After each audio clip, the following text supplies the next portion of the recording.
પાટણ તાલુકાના બાલીસણા ગામે પાટણ લોકસભા બેઠકના ઉમેદવાર ભરતસિંહ ડાભીના સમર્થનમાં રાજ્યના મુખ્યમંત્રી ભૂપેન્દ્ર પટેલની જાહેર સભા યોજાઈ હતી, જેમાં મુખ્યમંત્રી ગુજરાત અને કેન્દ્ર સરકારની પ્રજાલક્ષી યોજનાઓ અંગે લોકોને માહિતગાર કરી 7મી તારીખે ભાજપની તરફેણમાં મતદાન કરવા અનુરોધ કર્યો હતો।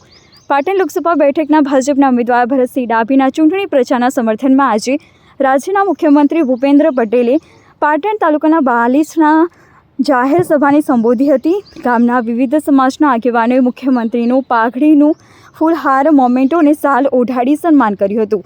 મુખ્યમંત્રી ભૂપેન્દ્ર પટેલે સભાને સંબોધતા જણાવ્યું હતું કે રાજ્ય તેમજ કેન્દ્ર સરકારની પ્રજાલક્ષી યોજનાઓ જેવી કે પ્રધાનમંત્રી આવાસ યોજના, આયુષ્યમાન કાર્ડ, નલ સે જલ ઉજ્જવલા યોજનાઓનો લાભ છેવાડાના લોકોને મળી રહ્યો છે, ત્યારે સરકારે ઘરે ઘરે વિવિધ યોજનાઓ પહોંચાડી છે। તો આગામી સમયમાં ભરતસિંહ ડાભીને જંગી બહુમતીથી જીતાડવા અનુરોધ કર્યો હતો। એનું હેલ્થ સારું કરાઈ શકે અને એ ઘેર પાછું આવી શકે, અને ઘેર પાછા આવવાના 300 રૂપિયા સરકાર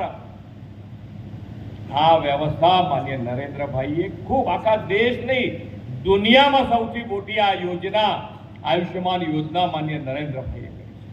આપણે ગેરંટીની વાતો કરતા હોઈએ, ગેરંટીમાં આપણી પાસે આપણે ધંધા રોજગાર કરતા હોઈએ, આપણે મકાન લેતા જતા હોઈએ, તો આપણી પાસે બધી વ્યવસ્થા હોય, કાગળ ગુજરાત સૂકું ભટ્ટ બનવા જઈ રહ્યું નરેન્દ્રભાઈએ 6000 કરોડની સુજલામ યોજના મંજૂર કરી પાણી માટે, અને તાજેતરમાં પણ ભૂપેન્દ્રભાઈ પટેલ સાહેબની આગેવાની નીચે